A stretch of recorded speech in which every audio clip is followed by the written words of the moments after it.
5 years on from the financial crash that triggered a global recession, credit rating agencies may finally face some legal fallout. Late last night, the US government announced it plans to file a lawsuit against Standard & Poor's. It's accusing the rating agency of giving top recommendations, or AAA ratings, to certain mortgage bonds when they knew the products were not a safe investment. It's argued their ratings encouraged financial institutions around the world to buy and sell what proved to be toxic financial products in their trillions. It's a trial that could test the power of ratings agencies. The US Department of Justice believes Standard & Poor's is partly to blame for the 2008 mortgage crisis that led to the US bank bailout. It's expected to sue the agency for allegedly misleading banks and credit unions. Agencies like S&P make money by charging financial institutions to analyse and rate their investment offerings, ratings the banks use to attract investors. The suit is likely to allege that S&P touted for business by giving an overly rosy outlook to mortgage-based securities, an allegation the agency denies. The Department of Justice would be wrong in contending that S&P ratings were motivated by commercial considerations and not issued in good faith. S&P said it wasn't alone in failing to predict the mortgage crisis. It points out that the Securities and Exchange Commission and the US Federal Reserve were among those that missed the signs. The action would be the first by the federal government against a ratings agency, though agencies have already been sued by private investors and individual states.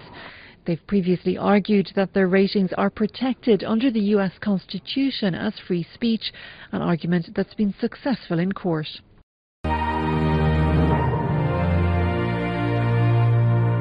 It's a bit like a student paying the examiner to mark their exam. Now, that obviously gives you a moral hazard to bias you in favour of passing the student. And that's precisely what's happened in this case, because S&P gets paid by the organisations selling these CDOs, collateralised debt obligations, and the other alphabet soup of financial instruments developed during the bubble. And, of course, they are very inclined to rate anything. In fact, one S&P email, which we know, said they'd rate a cow if it was sent to them. And I actually think this is talking a rather embarrassing part of the cow they'd rate as AAA.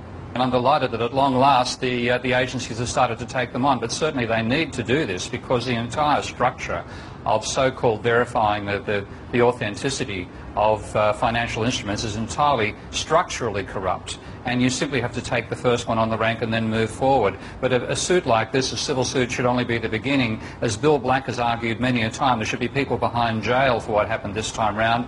Literally only Bernie Madoff has been jailed courtesy of this financial crisis, whereas hundreds went to jail over the savings and loans crisis back in the late 80s, early 90s, which was a far smaller crisis.